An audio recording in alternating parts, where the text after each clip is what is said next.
ಮಕ್ಕಳೇ ಮತ್ತು ಪೋಷಕರೇ, ಬಹುಶಃ ನಿಮ್ಗೊಂದಿಷ್ಟು ತಮಾಷೆ ಅಂತ ಅನಿಸ್ಬೋದಲ್ಲ. ಬದುಕಿನಲ್ಲಿ ತಮಾಷೆ ಇರಬೇಕು, ಆದರೆ ಬದುಕು ತಮಾಷೆ ಅಲ್ಲ. ಬದುಕು ತಮಾಷೆ ಅಲ್ಲ, ಬದುಕಿನಲ್ಲಿ ತಮಾಷೆ ಇರಲಿ. ಯಾಕೆ ತಮಾಷೆ ಅಲ್ಲ ಅನ್ನುವುದಕ್ಕೆ ಹತ್ತಾರು ಕಾರಣಗಳು ಮತ್ತೆ ತೆರೆದುಕೊಳ್ತವೆ. ನಾನೀಗ ಮಾತಾಡುವುದಕ್ಕೆ ಆರಂಭ ಮಾಡಬೇಕಾದ್ದು ಅಮ್ಮನನ್ನು ದೇವರು ಅಂತ ಗೌರವಿಸಬೇಕು. ಯಾಕೆ? ನಮ್ಮ ಭಾರತೀಯ ಪರಂಪರೆಯಲ್ಲಿ ಮೊದಲು ಹೇಳಿದ್ದು ಮಾತೃ ದೇವೋಭವ ಅಂತ. ಅಮ್ಮನನ್ನು ದೇವರು ಅಂತ ಭಾವಿಸಬೇಕು ನೀನು.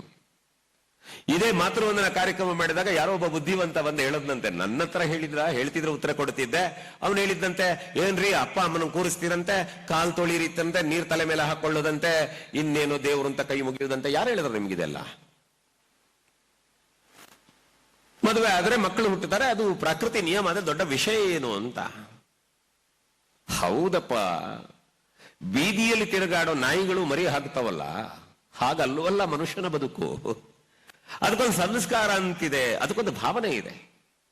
ಯಾಕೆ ಅಮ್ಮನನ್ನು ದೇವರು ಅಂತ ಕರೀಬೇಕು ಅಂತಂದ್ರೆ ಕಾರಣ ಇಷ್ಟೇ. ನಮ್ಮಲ್ಲಿ ಒಂದು ಮಾತಿದೆ, ಯುದ್ಧಕ್ಕೆ ಹೋದಂತಹ ಸೈನಿಕ, ಸಮುದ್ರದಲ್ಲಿ ಸಾಗಿದಂತಹ ನಾವಿಕ, ಹೆರುವುದಕ್ಕೆ ಹೋದ ಹೆಣ್ಣು ಅವರು ಮರಳಿ ಬರ್ತಾರೆ ಅಂತ ನಿಶ್ಚಯ ಇಲ್ಲ. ಮರಳಿ ಬರಬೇಕು ಅಂತ ಹೋಗ್ತಾರೆ, ಆದರೆ ನಿಶ್ಚಯ ಇಲ್ಲ.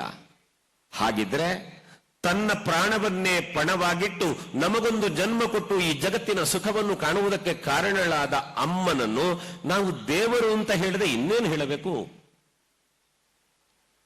ಅದಕ್ಕೆ ಆಗ ಹೇಳಿದ್ದು ನಾನು, ನಮ್ಮ ಬದುಕಿಗೆ, ನಮ್ಮ ಅಸ್ತಿತ್ವಕ್ಕೆ ಕಾರಣರಾದವರನ್ನು ದೇವರು ಅಂತ ಗೌರವಿಸಬೇಕು ಅಂತ. ನೀವು ಫೇಸ್ಬುಕ್ ಎಲ್ಲ ನೋಡ್ತಿರಲ್ಲ, ಯೂಟ್ಯೂಬ್ ಅಲ್ಲೆಲ್ಲ ತುಂಬಾ ಹುಡುಕಾಡ್ತಿರಲ್ಲ, ಚಿಂತಿಲ್ಲ. ಈ ತಾಯಂದ್ರಿಗೆ ಹೇಳುದು, ನೀವು ಸುಮ್ಮನೆ ಆ ಫೇಸ್ಬುಕ್, ಯೂಟ್ಯೂಬ್, ಇನ್ಸ್ಟಾಗ್ರಾಮ್ ಎಲ್ಲ ಹಿಡ್ಕೊಂಡು ಆ ಮೊಬೈಲ್ ಅಲ್ಲಿ ಆಗಿ ಹೋದ ಧಾರಾವಾಹಿ ಮತ್ತೊಮ್ಮೆ ಯಾವಾಗ ಬರುತ್ತೆ ಅಂತ ದಯವಿಟ್ಟು ಹುಡುಕಬೇಡಿ. ಅದೆಲ್ಲ ಬೇಡ ನಮಗೆ. ಅದು ಯಾವ ಉದ್ಧಾರವೂ ಆಗೋದಿಲ್ಲ. ನಮ್ಮಲ್ಲೊಬ್ಬ ಶಾಸಕರು ಹೇಳ್ತಿದ್ರು, ಅವರೊಂದು ಅಜ್ಜಿ ಮನೆಗೆ ಹೋದ್ರಂತೆ ಮಾತಾಡಬೇಕು ಅಂತ. ಹೋಗಿ ಅಮ್ಮ ಹೇಗಿದ್ದೀರಿ ಅಂತ ಕೇಳಬೇಕಿದ್ರೆ ಜೋರ್ ಅಳ್ತಿದಾರಂತವ್ರು. ಏನಾಯ್ತು ಅಂತ. ಇಲ್ಲ ಮಗ, ಅವಳ ಗಂಡ ತೀರ್ಕೊಂಡ ಅಂತ ಜೋರ್ ಅಳ್ತಾರಲ್ಲ. ಯಾರ್ದು? ಅಲ್ಲ, ಅದು ನಿನ್ನೆ ಧಾರಾವಾಹಿಯಲ್ಲಿ ಇವರೆಣಿಸಿದ್ರು ಕುಟುಂಬದವೇ ತೀರಿ ಹೋಗಿದ್ದಾರೆ ಅಂತ. ಅಲ್ಲಿವರೆಗೆ ಮೂರ್ಖರಾಗುತ್ತಿದ್ದೇವೆ ನಾವು. ನಾನು ಧಾರಾವಾಹಿ ನೋಡುವುದಕ್ಕೆ ವಿರೋಧ ಅಲ್ಲ, ನೋಡಿ, ಧಾರಾವಾಹಿ ನೋಡಬೇಕು ಅಂತಲೇ ಮಾಡಿದ್ದು.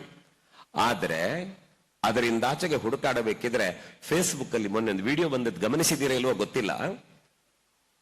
ಒಬ್ಬಾಕೆ ಹೆಣ್ಣಿಗೆ ಮದುವೆ ಆಗ್ತದೆ, 14 ವರ್ಷಗಳ ಕಾಲ ಅವಳಿಗೆ ಮಕ್ಕಳಿರ್ಲಿಲ್ಲ.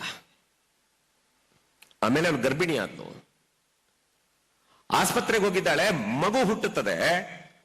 ಮಗು ಹುಟ್ಟಿದ ಮರುಕ್ಷಣದಲ್ಲಿ ತಾಯಿ ಸತ್ತು ಹೋಗ್ತಾಳೆ. ಈ ಡಾಕ್ಟರ್ ಆ ಮಗುವನ್ನು ಎತ್ತಿ ಅಮ್ಮನ ಮುಖದ ಹತ್ರ ಬಿಟ್ಟಿದ್ದಾರೆ. ಮಗು ಅಳುತ್ತಾ ಇದೆ, ಆದರೆ ಮಗುವಿನ ಅಳು ಕೇಳುವುದಕ್ಕೆ ಅಮ್ಮ ಈ ಪ್ರಪಂಚದಲ್ಲಿ ಇರಲಿಲ್ಲ. ಯೋಚನೆ ಮಾಡಿ, 14 ವರ್ಷಗಳ ಕಾಲ ತನಗೊಂದು ಮಗು ಬೇಕು ಅಂತ ಯೋಚನೆ ಮಾಡಿದ ಅಮ್ಮನಿಗೆ ದೇವರು ಮಗುವನ್ನೇನೋ ಕೊಟ್ಟರು, ಆದರೆ ಮಗುವಿನ ಮುಖ ನೋಡುವ ಭಾಗ್ಯ ಇಲ್ಲದೆ ಹೋಯ್ತಲ್ಲ. ಆ ತಾಯಿ ಎಚ್ಚರವಾಗಿದ್ರೆ, ಮಗು ಬೇಕಾ ಅಥವಾ ನೀನು ಉಳಿತೀಯಾ ಅಂತ ಕೇಳಿದ್ರೆ ಅಮ್ಮ ಮಗುವನ್ನು ಉಳಿಸಿ ಅಂತಲೇ ತಾನೇ ಕೇಳೋದು. ಹಾಗಿದ್ರೆ ಅಂತಹ ಪ್ರೀತಿಯನ್ನು ಕೊಡಬಲ್ಲ ಅಮ್ಮನನ್ನು ದೇವರು ಅಂತ ಅವಳು ಖುಷಿಯಲ್ಲಿರುವ ಹಾಗೆ ನೋಡುವುದಕ್ಕೆ ನಮ್ಮ ಹತ್ರ ಸಾಧ್ಯವಾಗದೆ ಹೋದರೆ, ಅಥವಾ ನಮ್ಮ ಅಮ್ಮ ನೋವಾಗದಂತೆ ಬದುಕಬೇಕು ಅನ್ನುವ ನಿರ್ಣಯ ನಮಗೆ ಬಾರದೆ ಹೋದ್ರೆ, ಈ ಪ್ರಪಂಚದಲ್ಲಿ ನಾವು ಮಕ್ಕಳಾಗಿ ಹುಟ್ಟಿ ಪ್ರಯೋಜನ ಏನು?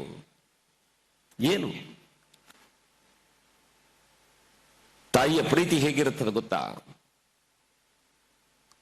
ಇದು ನಡೆದ ಘಟನೆ, ಕಟ್ಟುಕತೆ ಅಲ್ಲ. ನಮ್ಮ ಉಡುಪಿ ಭಾಗದಲ್ಲಿ ಒಂದು ಕಾಪು ಮಾರಿಯಮ್ಮನ ಗುಡಿ ಇದೆ. ಇವತ್ತು ಕಾಪುವಿನಿಂದ ಶ್ರೀಕಾಂತ್ ಅನ್ನೋರು ಬಂದಿದ್ದಾರೆ.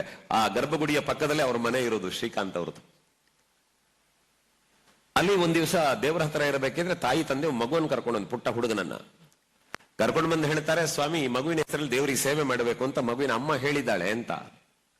ನನಗೆ ಆಶ್ಚರ್ಯ ಅನ್ನಿಸ್ತು. ಈ ಹೆಣ್ಣು ಮಗು ಅಮ್ಮ ಹೇಳಿದ್ದಾಳೆ ಅಂತ, ಅಪ್ಪ ಅಮ್ಮ ಜೊತೆಗಿದ್ದಾರೆ, ಇವ್ರು ಯಾಕೆ ಹೀಗೆ ಮಾತಾಡ್ತಾರೆ ಅಂತ.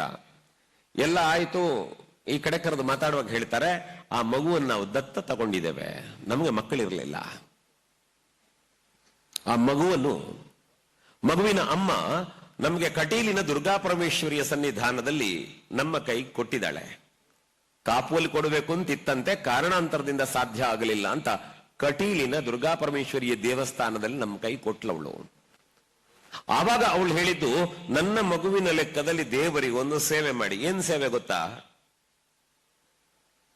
ಒಂದು 5 ರೂಪಾಯಿ ಖರ್ಚು ಮಾಡುವ ಒಂದು ಕರ್ಪೂರ ಆರತಿ, 10 ರೂಪಾಯಿ ಖರ್ಚು ಮಾಡುವ ಗದ್ದುಗೆ ಪೂಜೆ, 15 ರೂಪಾಯಿ ಸೇವೆ. ಅದು ನನಗೆ ಆಶ್ಚರ್ಯ ಅನ್ನಿಸ್ತಾ. ಅವಳು ಗೊತ್ತಾ ನಿಮಗೆ ಅಮ್ಮ ಗೊತ್ತಾ?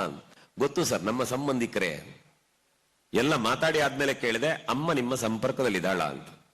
ಅವ್ರು ಹೇಳ್ತಾರೆ, ಮೊನ್ನೆ ಈ ಮಾತನ್ನು ಹೇಳುವುದಕ್ಕೆ ಒಂದು 20 ದಿವಸದ ಮೊದಲು ಫೋನ್ ಮಾಡಿದ್ದಾಳೆ, ಆದ್ರೆ ಆವತ್ತು ಹೇಳಿದ್ಲು ದಯವಿಟ್ಟು ನನಗೆ ಫೋನ್ ಮಾಡಬೇಡಿ ಅಂತ ಹೇಳಿ ಅವಳ ನಂಬರ್ ಚೇಂಜ್ ಮಾಡಿಕೊಂಡಿದ್ದಾಳೆ ಅಂತಂದ್ರು.